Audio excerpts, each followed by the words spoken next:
To je Žarkovo, Neša. Kod Neše. Kad sam prvi put došao kod Neše, nose nešto ovako crveno, ja gledam, kaže, otkud ovde dimljeni losos, bre, pogledaju i ljudi svi ovaki, kad ono, dimljena veselica.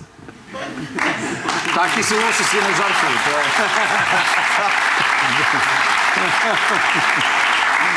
je.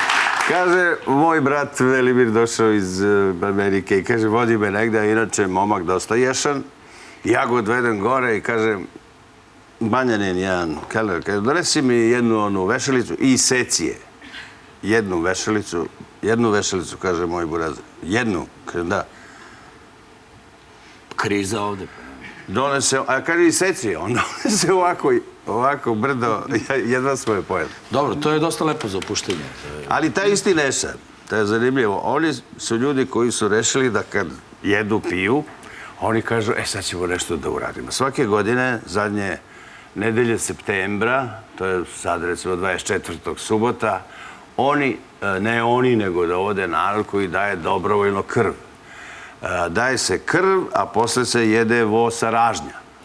I čak imamo separaciju za odvajanje alkohola od krvi. Ozbiljno? Prošle godine ja sam bio... Ostane nešto krvi? Ja sam bio, života mi, bio sam kako bi se to rekao?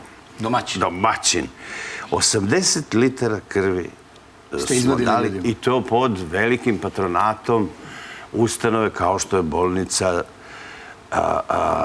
Dragiša Mišovića.